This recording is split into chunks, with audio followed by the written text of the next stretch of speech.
David and Emily Thompson, a seemingly picture-perfect couple embarking on what they called their second honeymoon. It had been 5 years since they exchanged vows in a modest beach ceremony in Sarasota, Florida.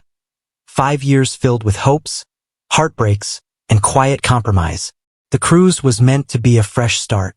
David had planned it as a surprise, 7 nights through the Caribbean, with stops in Cozumel, Grand Cayman, and the Bahamas. A private ocean view cabin, champagne on arrival, and even a couple's massage package were included.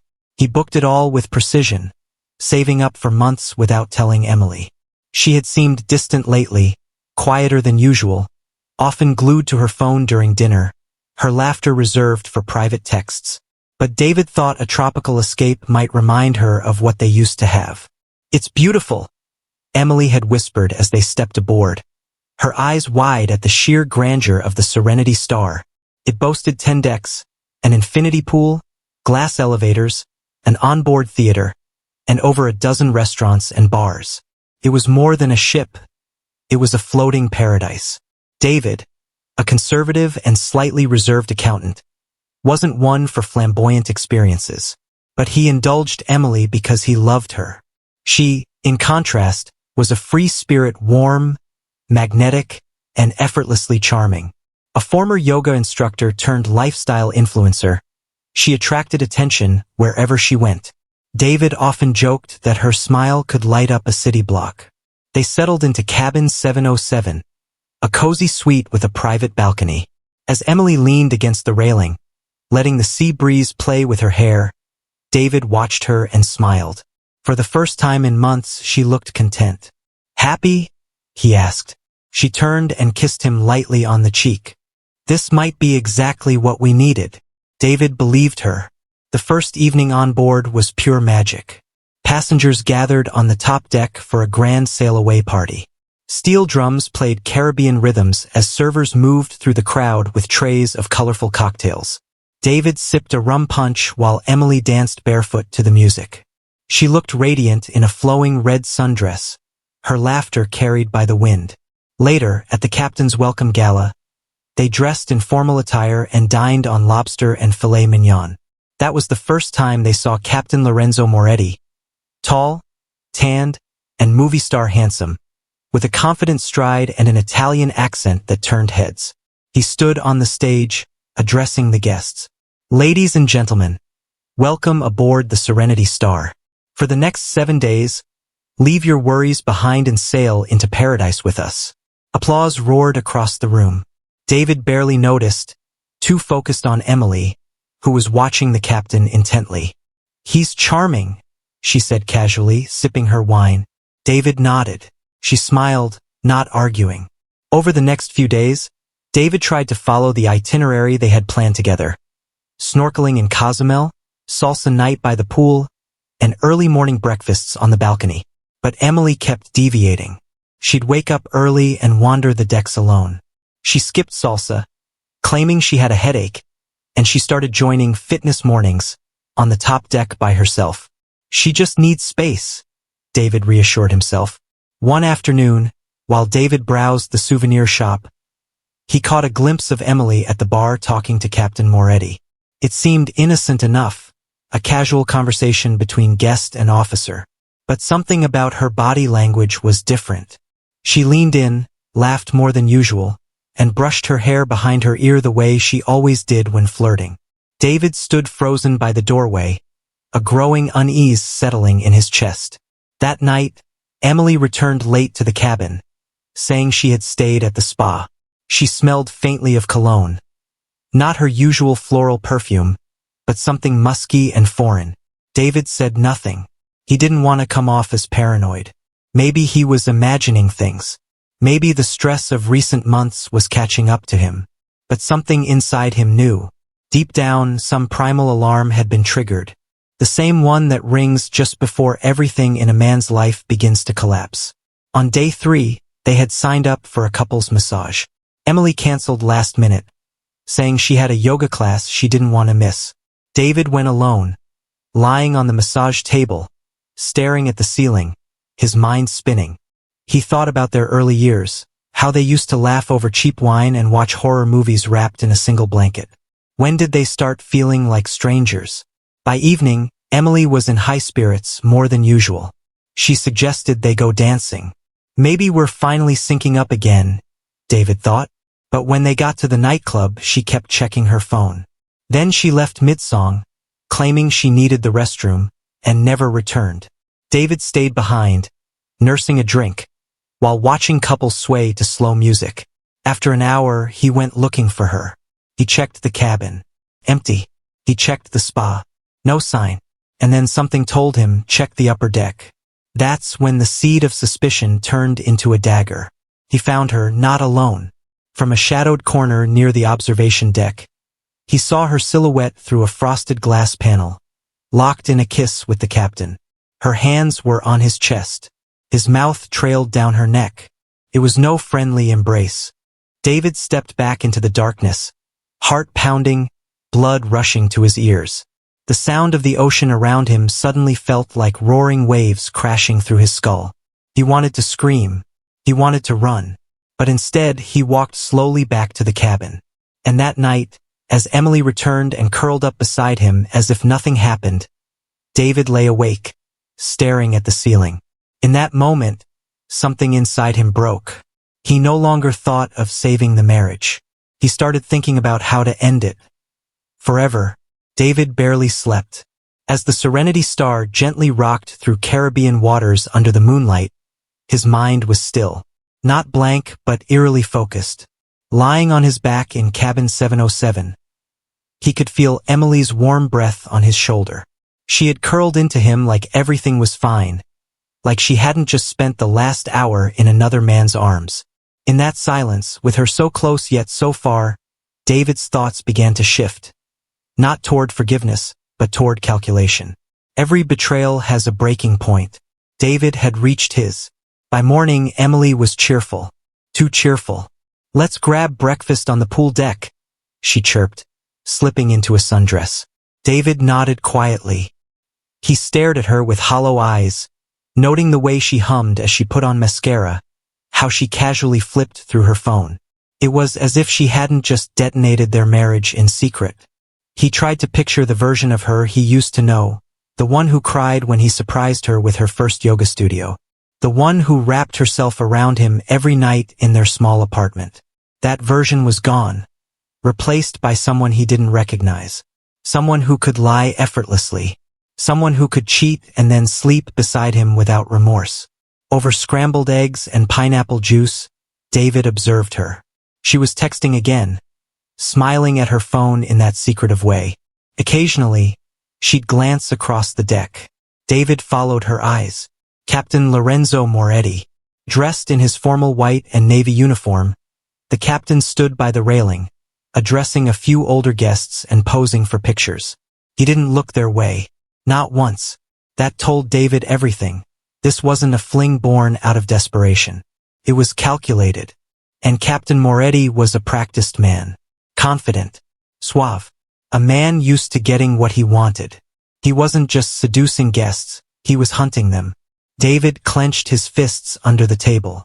His coffee turned bitter in his mouth. Back in the cabin, Emily announced she'd be attending a stretch and detox session on the top deck, a class David had never once seen her do at home anymore. She kissed him on the cheek before leaving. He didn't kiss back. The door clicked shut. David sat in silence for several minutes, before standing and opening her suitcase. Felt like a violation. But he wasn't driven by guilt anymore, he was driven by truth. Buried beneath a pile of bathing suits, he found her secondary phone. A sleek burner iPhone she swore she didn't bring on the trip. It wasn't locked. The first thing he saw was a string of messages. Can't stop thinking about last night. Meet me at 11. Same place? You make me feel alive again. And then, a picture. Blurry, but unmistakable. Captain Moretti lying shirtless on the bed of what looked like his private suite. David closed the phone and dropped it on the bed like it burned his hands. This wasn't just betrayal. This was humiliation.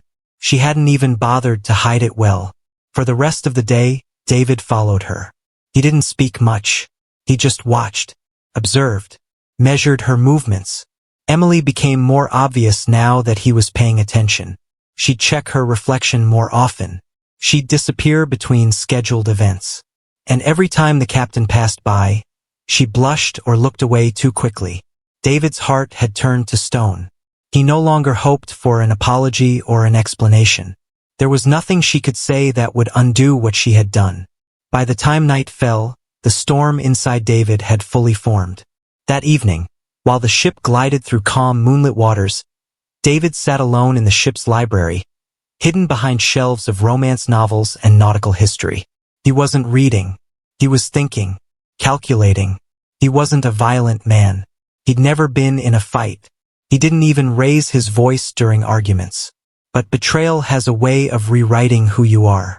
He remembered something from years ago, a documentary he had watched about cruise ship disappearances.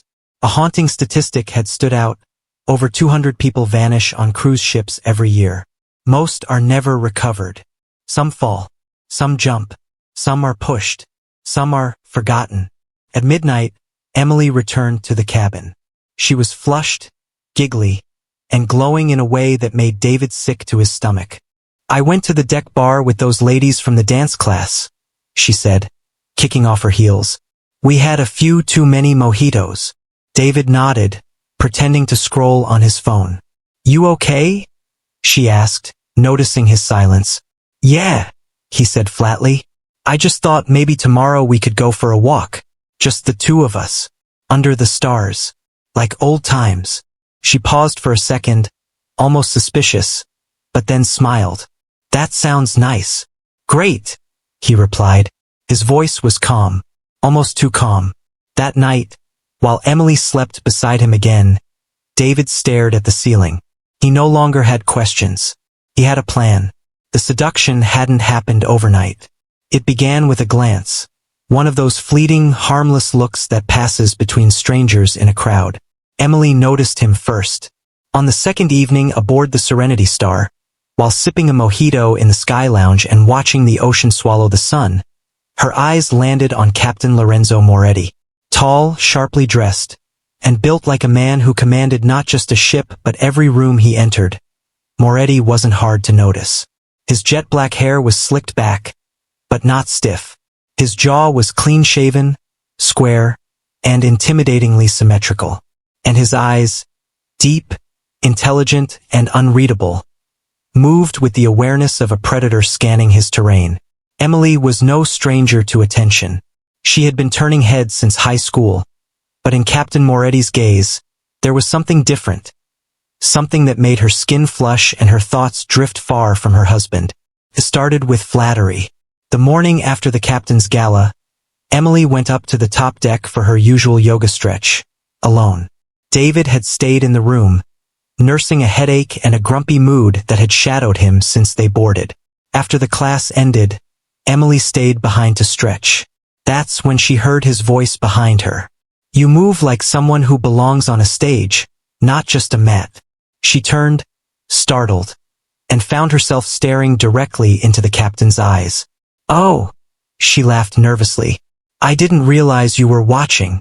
"I wasn't," he lied. "But how could I not notice grace when it's right in front of me?" She smirked, unsure whether to feel flattered or creeped out. But deep down, the attention thrilled her. David had been so distant lately. This man, a man in uniform no less, was paying attention. "I'm Emily," she said, extending her hand. "I know," he said with a slow smile. "Captain Lorenzo Moretti. And may I say, Emily, it's not every day we have passengers who light up the decks like you do."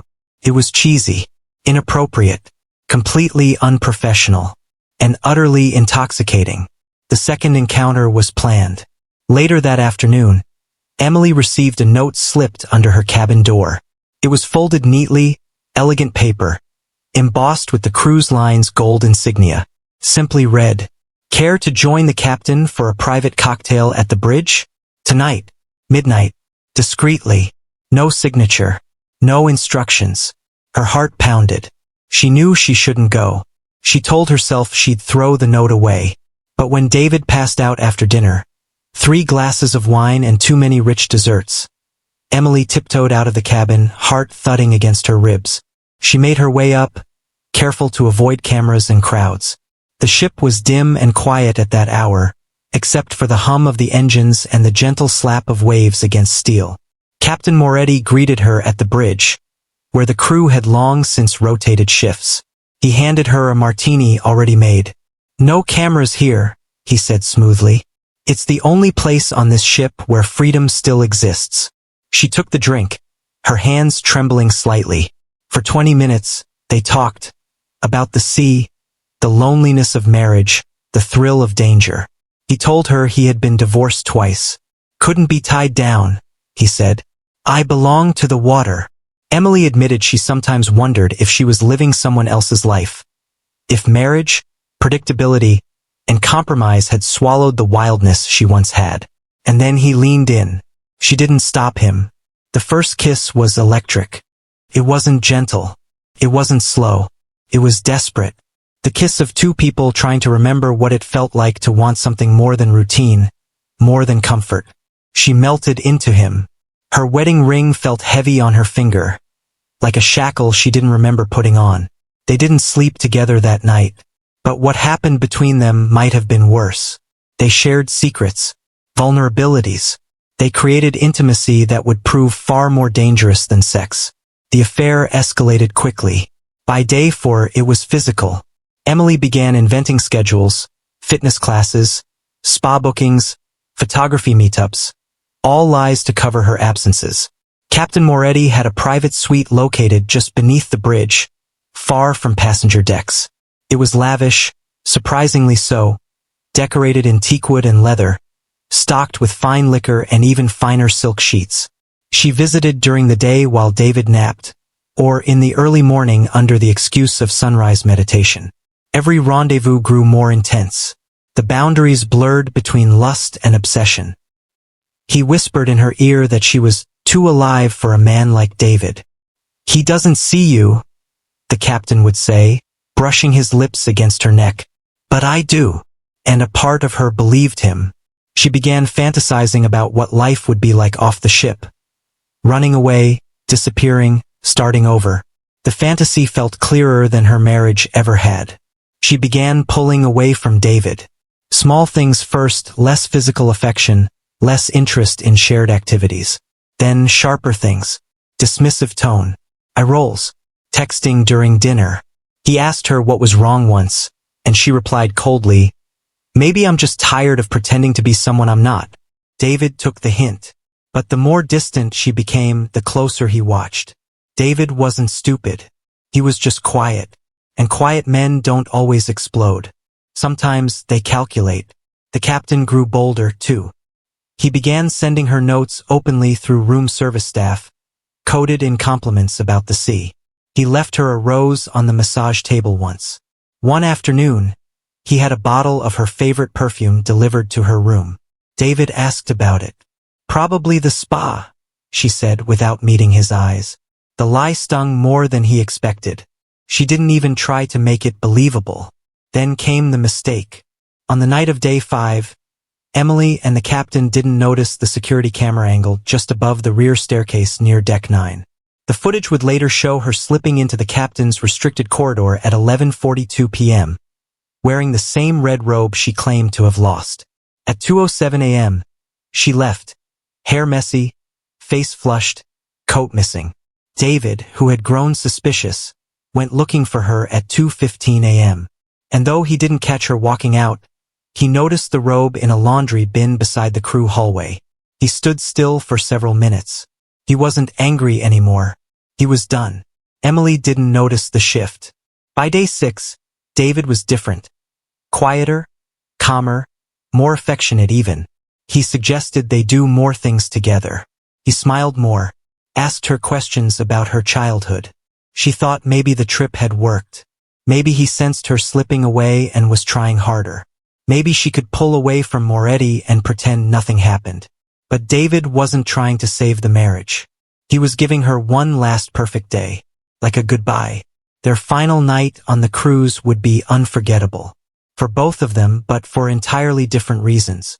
And as the Caribbean moon shone over the Serenity Star, Emily lay beside her husband again, completely unaware that she had just written her own eulogy in lipstick and silence.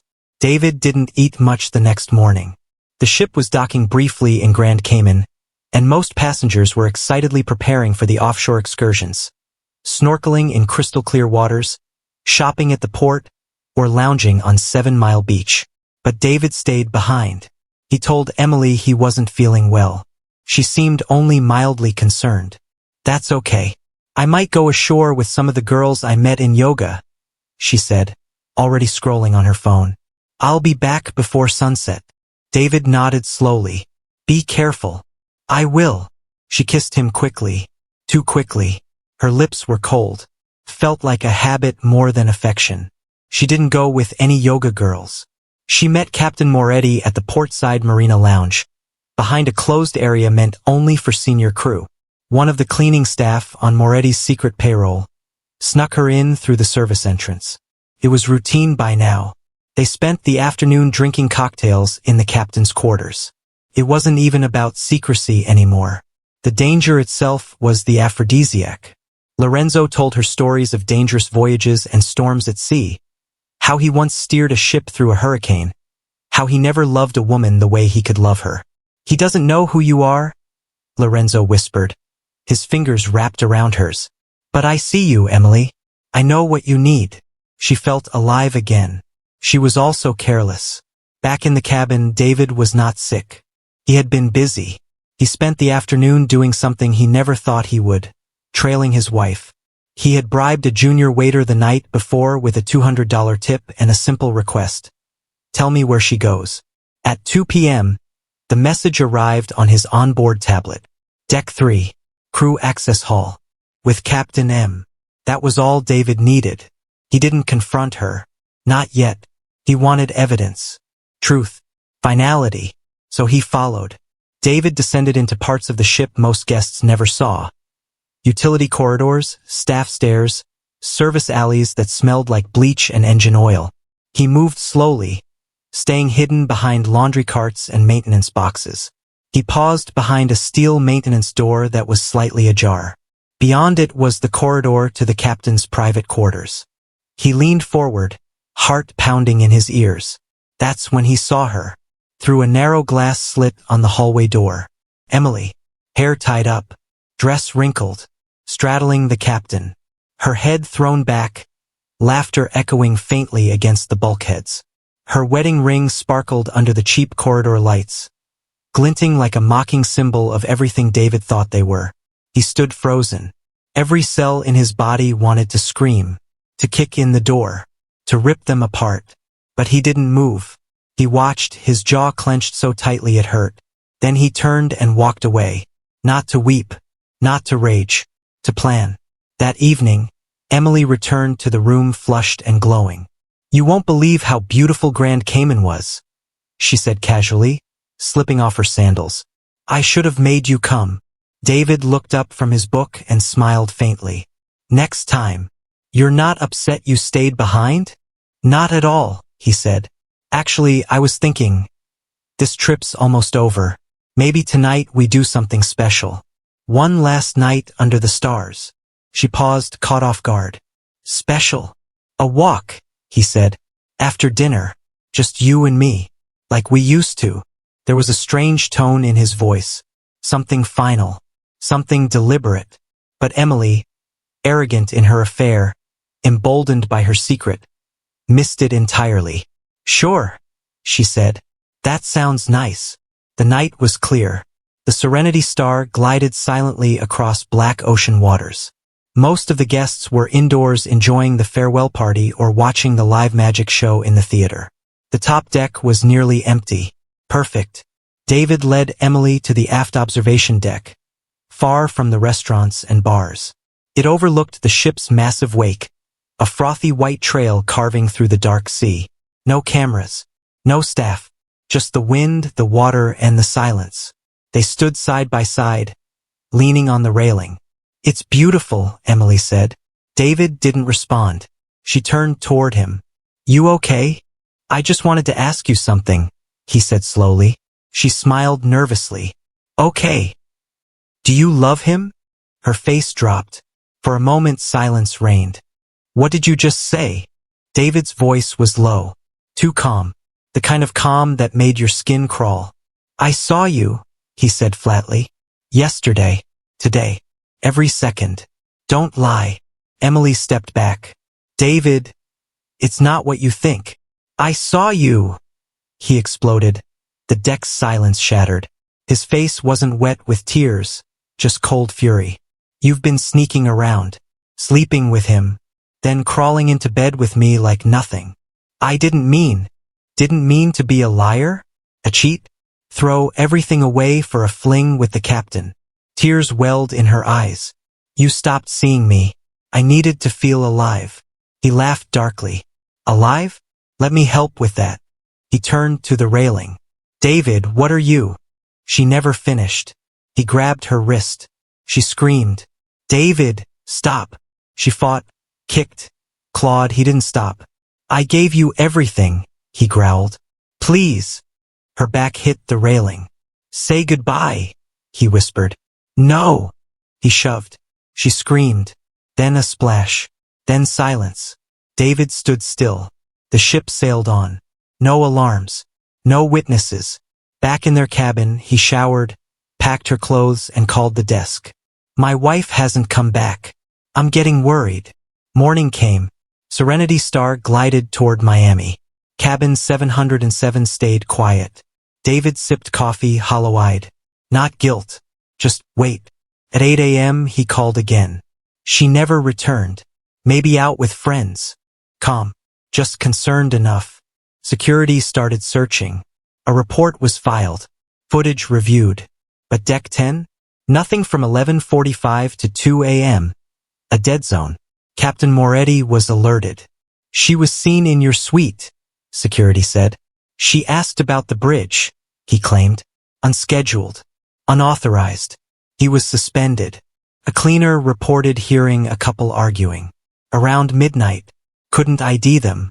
But suspicion grew. David was questioned again. Did Emily mention the captain? No, he said too quickly. Then came the scarf. Blue. Wet. Caught under the rail. Fingerprints, Emily's. And David's. Passengers recalled David on deck. Alone near midnight. He said he went for air. Now his silence said more than words. He was arrested. Second-degree murder. Prosecutors called him cold. Defense called it a moment of rage. Captain Moretti testified. His career ruined, but no charges. The jury didn't need long. Guilty. 25 to life. Emily's body was never found. But the ocean kept her secret. And the scarf told the truth.